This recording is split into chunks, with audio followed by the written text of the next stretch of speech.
लिखो जरा आगे इंपॉर्टेंट पॉइंट्स। थियरी पैर नीचे लगा, फिर लिखा नहीं जाता, नीचे हो जाता, ऐसे रखना। देखो important points. First,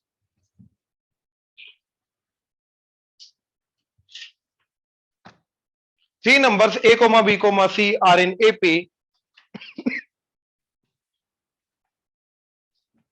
Three numbers a comma b comma c are in AP if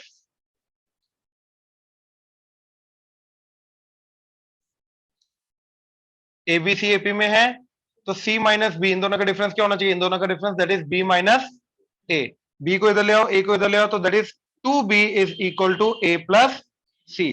that means twice of middle term is equal to first term plus third term. ये समझे? कोई भी तीन नंबर अगर एपी में है, उनका मिडल टर्म वो पहले और तीसरे के सम के बराबर होना चाहिए। ये क्लियर है? ये नोट करो जल्दी।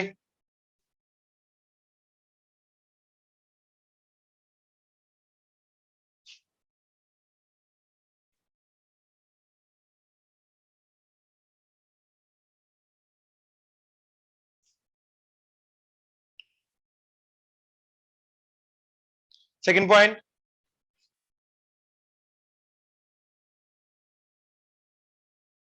terms of AP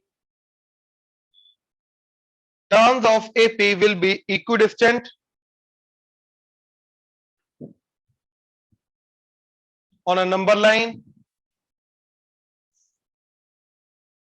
Terms of AP will be equidistant on a number line if they are real. If they are real. तो बेसिकली रियल नंबर्स की एपी है, अगर इमेजिनरी वगैरह कुछ नहीं है, राइट, कुछ वेरिएबल वगैरह नहीं है, तो बेसिकली रियल नंबर लाइन की सॉरी नंबर लाइन के ऊपर अगर मैं एपी की टर्म्स को प्लेस करूंगा तो A1 A2 A3 A4 A5 ऐसे करके इनके बीच में डिस्टेंस क्या रहेगा? इक्वल। और वो क्या होता है अपना कॉमन डिफरेंस, क्योंकि कॉमन डिफरेंस सेम है तो इनके बीच में डिफरेंस सेम रहेगा। तो इक्वी डिस्टेंस के बाद हर एक टर्म आएगी, हर एक टर्म आएगी। ये समझे? पक्का? राइट। थर्ड पॉइंट, सॉरी, हाँ नहीं, उनको ऐसे नंबर लाइन पे प्लॉट नहीं कर सकते, उनको प्लेन में प्लॉट करते हैं ना, ऐसा बोलेंगे ना। Third,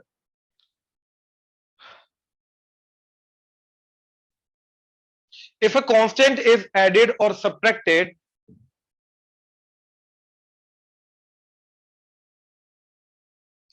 multiplied or divided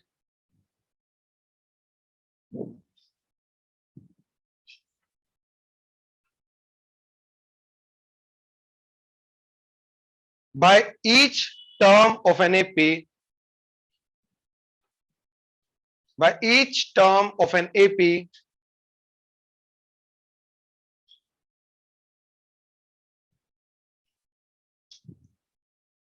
each term of an AP,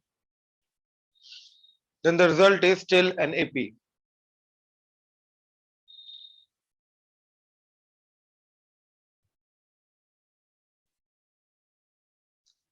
Then the result is still an AP. मतलब AP की टर्म्स है। अब खुद सोचो प्लीज, इधर ध्यान से देखना। जैसे नंबर लाइन पे, अब इन सारे के सारे टर्म्स को उठा के से आगे शिफ्ट कर दिया, तो अभी भी डिस्टेंस क्या रहेगा इन सब में? तो अभी भी क्या रहेगा? वो एपी। हर एक टर्म में प्लस के करने का मतलब क्या है?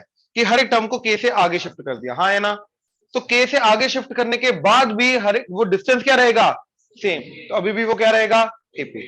ऐसे उठा के पीछे शिफ्ट कर दो, तो प्लस के माइनस के करने से क्या रहेगा? वो एपी। अब मल्टीप्लाई करने से क्या होगा कि ये डिफरेंस भी के से मल्टीप्लाई हो जाएगा। डिवाइड करने का मतलब क्या होगा? ये सारे के सारे डिस्टेंसेस भी के से लेकिन रहेंगे सेम, राइट? अब देखो जरा, मान लो हमारे पास है A plus D, A plus 2d, A plus 3d and so till A plus n minus 1 D. अब मैंने प्लस के कर दिया,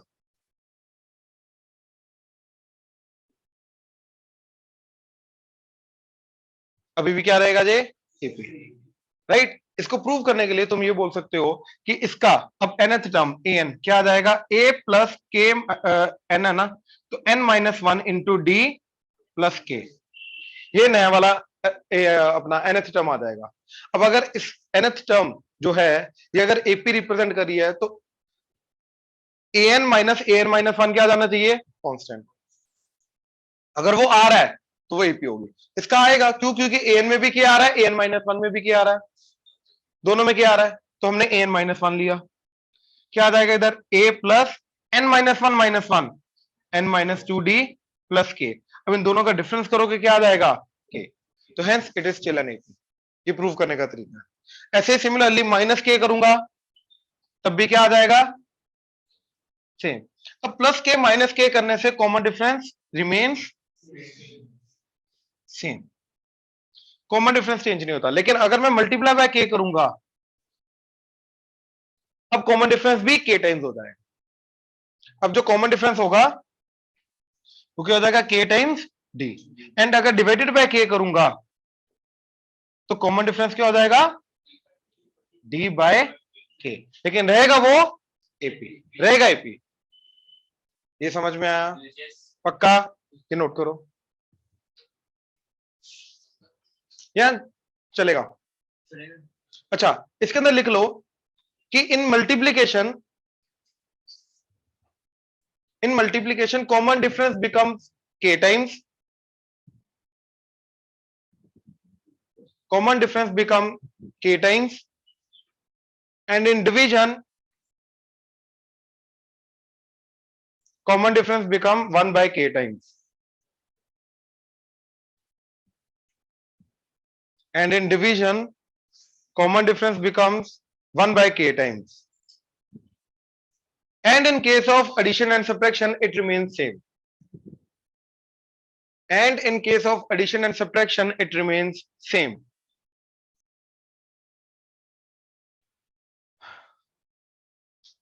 If corresponding terms of two APs are added, it's okay, ये लिखवाया ना मैंने अभी। If corresponding terms of two APs are added,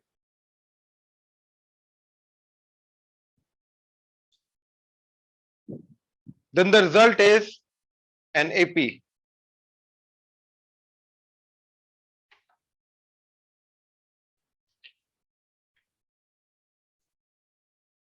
And their common difference, and the common difference is the sum of their individual common difference.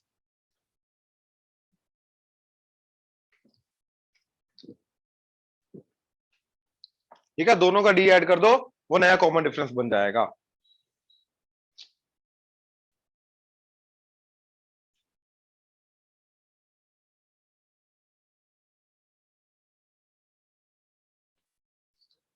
एक से ये point explain करने से पहले देखो, A plus D, A plus two D and so on, capital A plus D, capital A plus two, capital D and so on.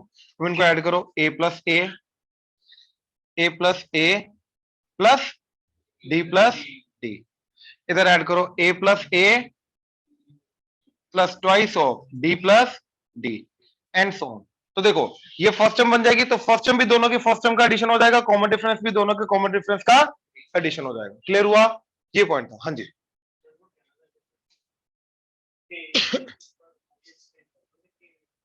sum of either 2 or 5 या 2 and 5। हाँ वो वाले क्वेश्चन में आएगा, कर दूंगा।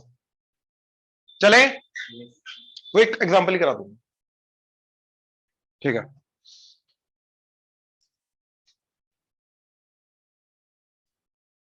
आगे पॉइंट लिखो, कॉमन एपी।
ठीक है, अब कॉमन एपी क्वेश्चन के थ्रू एक्सप्लेन हो जाएगा। ठीक है, जैसे इसके अंदर वो बोल रहा है find the number of common terms.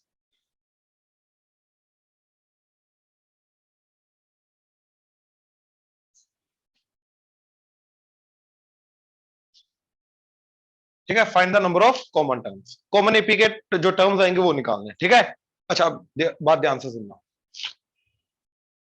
सबसे पहले अपने को पहली कॉमन टर्म ढूंढनी पड़ेगी, राइट, वो तो ढूंढनी पड़ेगी जो मर्जी होता है। एंड अब जो कॉमन टर्म्स आएंगी वो भी क्या बनाएगा, एपी। और उस एपी का जो कॉमन डिफरेंस होगा वो होगा LCM of D1 and D2। इन दोनों के कॉमन डिफरेंस का एलसीएम होगा। इसका रीजन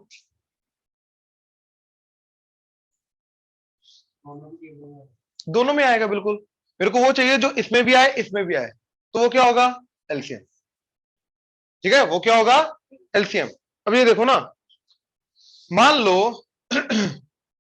ये चीज दो दो के बाद कितने के बाद रिपीट करिए, 3 के बाद, ये करिए 5 के बाद, राइट। तो ये 3 के बाद तो रिपीट कर ही रही है, ये 5 के बाद कर रहा है, तो ओवरऑल कितने के बाद रिपीट करेगा ये, 15 के बाद, क्योंकि 15 जो है वो 3 पे भी आता है 5 पे भी आता है।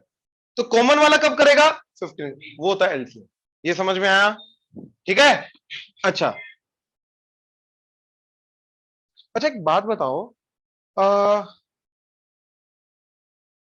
1/√2 + 1/2 करने के लिए सबसे पहले हम क्या करते हैं, √2 एंड 2 का, तो √2 एंड 2 का एलसीएम क्या होता है, 2√2। हाँ या ना, श्योर? किसी को इसमें गड़बड़ लग रही है तो बोलो। 2 भी हो सकता है, ओके। एक्चुअली में इसका एलसीएम डज नॉट एग्जिस्ट होता, एलसीएम डज नॉट एग्जिस्ट होता। क्यों, बताया हुआ मैंने, याद है? तो फिर अभी क्यों बोल रहे एलसीएम होता है? एक्चुअली में जब हम यहाँ पे करते हैं, हमारा मोटिव एलसीएम लेना नहीं होता, हमारा मोटिव होता है डिनोमिनेटर सेम करना। दो चीजों को ऐड करने का तरीका क्या होता है, डिनोमिनेटर को सेम करना। एलसीएम लेना motive, LCM is one of the way जिसके थ्रू हम डिनोमिनेटर को सेम करते हैं, but it is not the every way जिसके थ्रू हम डिनोमिनेटर को सेम करते हैं, राइट। एलसीएम का मतलब क्या होता है, लीस्ट कॉमन। तो सबसे पहले हम मल्टीपल ढूंढेंगे, फिर हम कॉमन मल्टीपल ढूंढेंगे, फिर उनके अंदर से लीस्ट वैल्यू जो होगी वो एलसीएम आएगी। तो √2 का मल्टीपल, √2, 2√2, 3√2, 4√2 एंड सो ऑन। 2 का मल्टीपल 2, 4, 6, 8, कोई कॉमन है ही नहीं, एक इरेशनल है एक रैशनल है, तो कोई कॉमन आ ही नहीं सकता। तो इसलिए एक्चुअली में एलसीएम इनका डज नॉट एग्जिस्ट होता। पहला तो ये पॉइंट आ गया, ये समझे? अगेन तुम, अगेन पॉइंट समझे नहीं जो मैंने बोला। मैंने ये नहीं बोला एडिशन नहीं हो सकता, मैंने ये नहीं बोला एडिशन नहीं हो सकता, क्योंकि एडिशन करने के लिए एलसीएम लेना नहीं होता। क्या होता है, डिनोमिनेटर सेम कर, डिनोमिनेटर सेम कर सकते हैं कैसे, इसको √2 से मल्टीप्लाई डिवाइड किया, इसको 2 से किया, हो गया ना डिनोमिनेटर सेम, 2√2 हो गया ना। तो एडिशन करने का रूल एलसीएम नहीं होता, एडिशन करने का रूल क्या होता है, डिनोमिनेटर सेम करना। तो इनका एडिशन हो जाएगा, बट इनका एलसीएम पॉसिबल नहीं। ये समझे? दो डिफरेंट टाइप ऑफ इरेशनल का भी एलसीएम पॉसिबल, √2 एंड √3 का एलसीएम नहीं होता। एक अलग टाइप का इरेशनलिटी है, एक अलग टाइप का, पाई का और √2 का नहीं होता, ई का एंड पाई का नहीं होता, सारे अलग टाइप के इरेशनल है। ये समझे? अब क्लियर है? अच्छा, 2/3 का एंड 1/4 का एलसीएम, मतलब फ्रैक्शंस का एलसीएम कैसे होता है, याद रखना प्लीज। इधर Harshit, LCM, LCM of numerator divided by HCF of denominator, ये इनका एलसीएम का तरीका होता है। इनके एचसीएफ का तरीका उल्टा, क्या, HCF of numerator divided bye LCM of denominator. इसमें यूज हो सकता है, इसलिए मैं बता रहा हूं एलसीएम कैसे लेना है। बाकी नॉर्मल एलसीएम तो तुम्हें लेना आता है, राइट। इरेशनल का ध्यान रखो, ठीक है, फ्रैक्शंस का ध्यान रखो, नॉर्मल वाला तुम्हें ऑलरेडी आता है। तो इसका एपी का कॉमन डिफरेंस क्या जाएगा, LCM of the common difference of 2 AP. अब देखो क्या आ रहा है इसका, D1 3, D2 5, तो कॉमन डिफरेंस क्या हो जाएगा, 15। अब 15 के बाद अपने आप को रिपीट करेगा, ये समझे? श्योर? अच्छा, अब अगली टर्म एक फर्स्ट कॉमन टर्म ढूंढनी पड़ेगी। देखो 3 आ रहा है तो 3 ऐड करके क्या आ जाएगा 17, तो 17 is the first common term. तो पहली टर्म 17 आ गई, ए एंड डी क्या आ गया 15। तो मेरा ए एंड डी तो आ गया। अब ध्यान से देखो जरा, ये नंबर लाइन है, ये पहली एपी, राइट, कहां तक जा रही पहली एपी 602 तक, ठीक, दूसरी एपी कहां तक जा रही है। अब ये बताओ कॉमन एपी जो होगी क्या वो इस एरिया में लाई कर सकती है। वो एक्चुअली में जो कॉमन एपी होगी, ध्यान से सुनना, उसका जो लास्ट टर्म होगा वो इन दोनों में से जो छोटा वाला है उससे पहले पहले तक होगा, ये उसके बराबर होगा, हाँ है ना। तो इसका जनरल टर्म क्या आ रहा है 15n+2, कॉमन डिफरेंस n के साथ, राइट, और 1 पुट करके 17 बन जाना चाहिए, तो 2 आ गया। अब this should be less than equal to 502। अब यहां से मेरे को n मिल जाएगा, क्या आया 2 उधर गया, तो 15n is less than equal to, n is less than equal to 5 पे काटा तो क्या आ गया 100/3, तो n is less than equal to 33.3, तो 1 to 33 आ जाएगा, जो n इसको सेटिस्फाई करेगा नेचुरल नंबर। तो टोटल कॉमन टर्म्स कितनी है 33।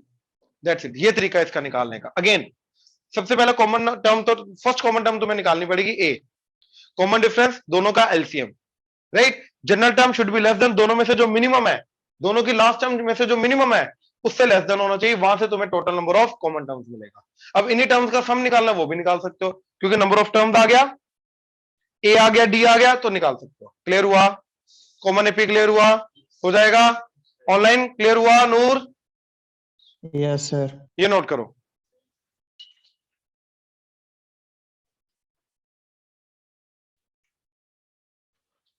पॉइंट नंबर 5 लिखो, अरिथमेटिक मीन एम।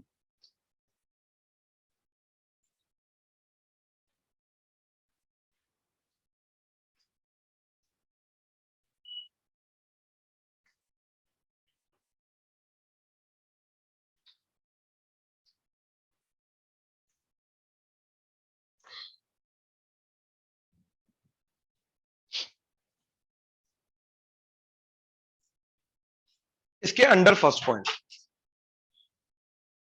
इसके under first point, M of A1, A2, A3 so until AN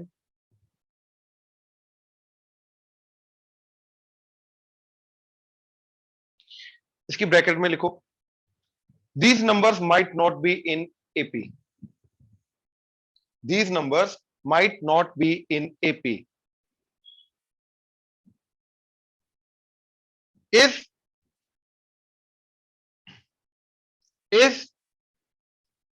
A1 plus A2 plus A3 plus so until AN divided by N और summation AI divided by N, ये पता है ना, average basically जो निकालते थे, sum of all the numbers divided by total number of numbers। Sir अगर कोई सीक्वेंस एपी में नहीं है तो एपी में लेकर आ सकते हैं। सीक्वेंस एपी में नहीं है तो उसको एपी में लेके आ सकते हैं, मतलब अगर एक नंबर सेटअप नंबर 7 है वो एपी के अंदर नहीं है, हमें क्वेश्चन मार्क अबे तो उसको एपी में कैसे लाएगा, अगर नंबर चेंज करने पड़ेंगे ना तेरे को। मतलब किसी क्राइटेरिया के थ्रू। अगेन तो बात नहीं समझ रहा है, अगर तेरे को फिक्स वैल्यू दे रखी है नंबर्स की जो एपी में है नहीं, तो उनको चेंज करेगा तभी उनके बीच में डिफरेंस सेम आएगा ना, उनको लाएगा कैसे, चेंज करेगा तो आएगा ना, ऐसे कैसे लाएगा, ऐसा कैसे लाएगा, क्वेश्चन कुछ और होगा, वो ये क्वेश्चन नहीं होगा, क्वेश्चन दिखा देना एकदम। नहीं सर क्वेश्चन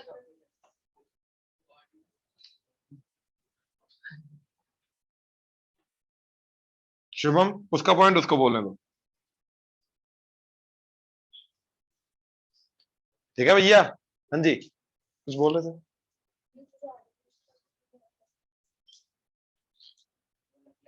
अबे 3 अलग अलग थी, बट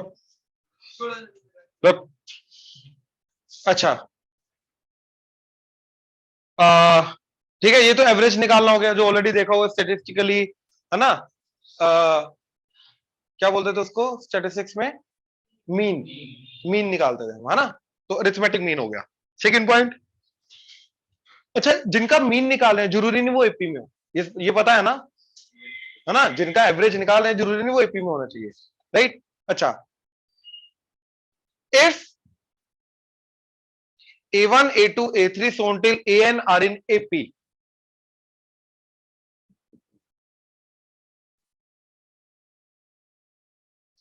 then अब देखो इधर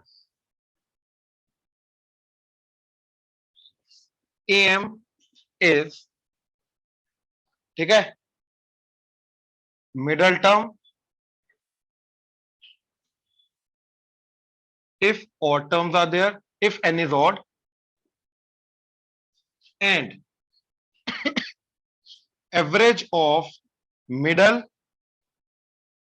two terms if n is even.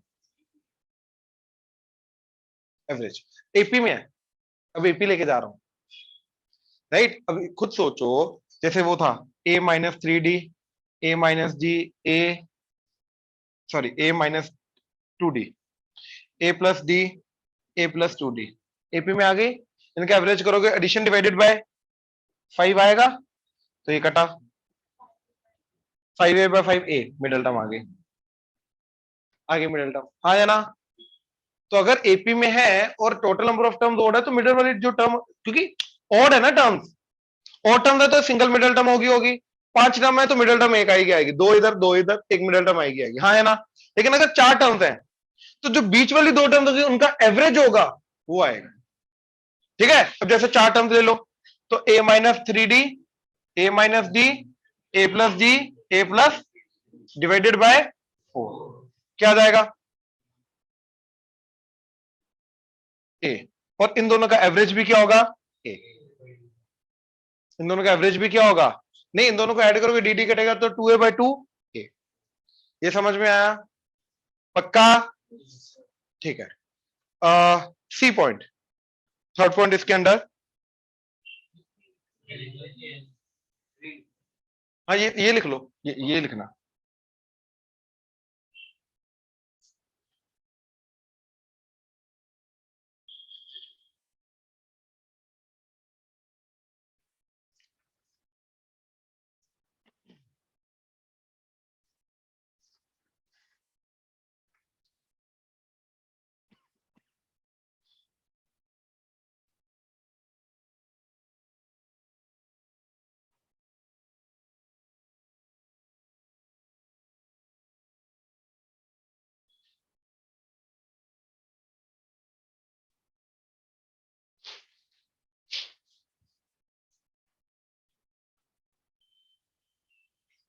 इसके आगे third point, AM of numbers in AP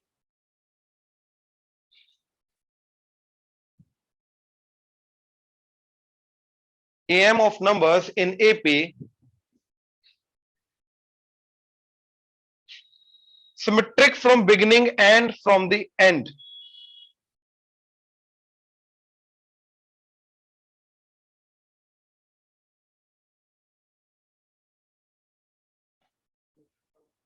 Beginning and from the end.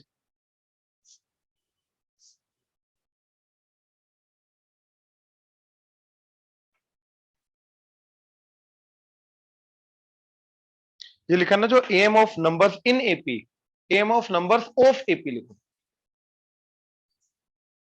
या AM of terms of AP लिखो, AM of terms of AP, AM of terms of AP symmetric from the beginning and from the end, ठीक है। मतलब एक AP है, उसमें से symmetric terms लिए हमने, जो कि बिगिनिंग से एंड से सिमेट्रिक है, राइट। सिमेट्रिक का मतलब पोजीशन, इधर से सेकंड, इधर से सेकंड, इधर से थर्ड, इधर से थर्ड, इधर से 10th, इधर से 10th, वो सिमेट्रिक। सिमेट्रिक वर्ड हमेशा पोजीशन वाइज यूज होता है, ठीक है। अच्छा, taken symmetric from the beginning and from the end will be constant,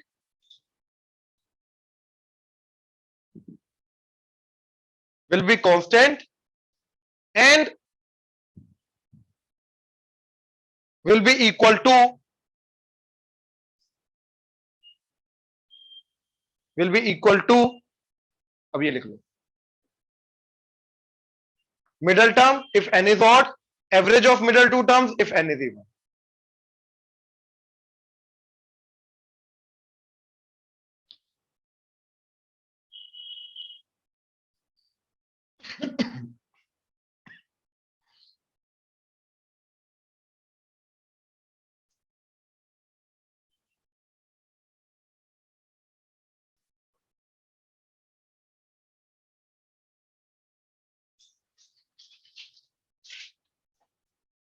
clear है?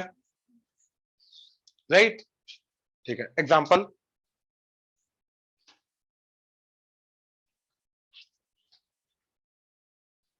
let A1, A2, so on till A29 are in AP such that A1 plus A3 plus A29 plus A27 that is equal to 48. Find summation AI. Try करो जरा.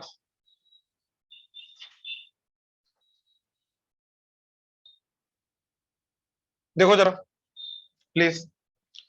तो A1 plus A3 plus A29 plus A27, अब इनका average निकाला. That would be 48/4. Right, अब that would be symmetric terms का average. अब ये सारी की सारी एपी उठा लो. समीशन AI डिवाइडेड बाय 29 ये बराबर होगा. That's it. ये समझे? पक्का? तो यहां से क्या मिला? ये कटा 12, मल्टीप्लाई कर दो तो समीशन AI क्या आ गया?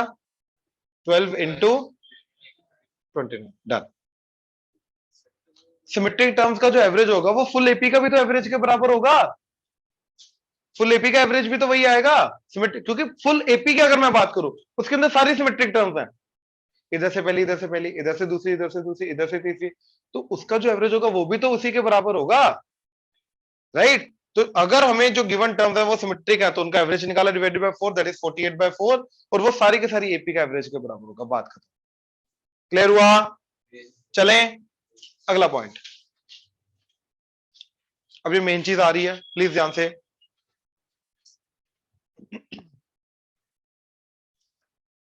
इंसर्टिंग, अलग पॉइंट है, इसको लिखो. है अरिथमेटिक मीन ये, बट अलग तरीके का अरिथमेटिक मीन है. ठीक है, इसको अलग ही हेडिंग दो. Inserting n AMs between two numbers. Inserting n AMs between two numbers. n AMs between two numbers. Inserting n AMs between two numbers. दो नंबर्स के बीच में n AMs को इंसर्ट करना है. राइट, अब यहां पे इस पूरी प्रोसेस का मतलब समझ लो क्या है.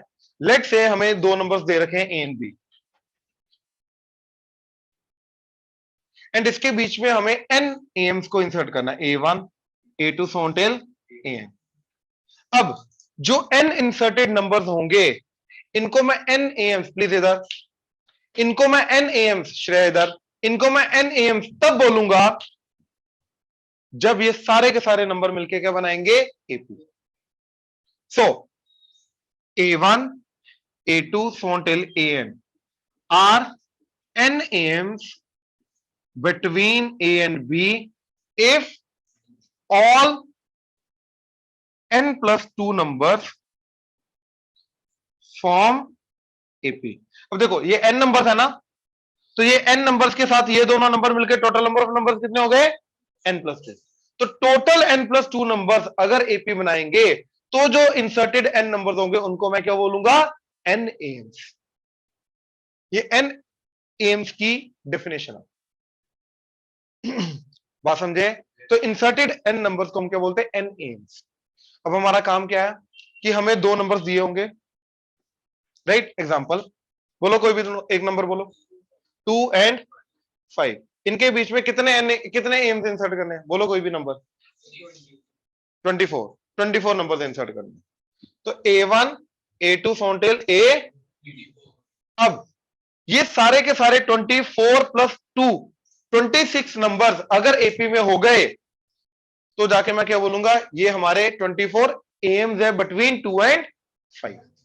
अब पहले इन जनरल मेथड, फिर इसका ये एग्जांपल। अब देखो ये एपी में है ना, तो ये डी डी डी डी सोनटेल डी, हाँ या ना, श्योर। अच्छा अब मेरे को ये बताओ, ये एपी की फर्स्ट टर्म एक्ट करेगी, ये क्या एक्ट करेगी, ये पोजीशन वाइज, ये what is the last position,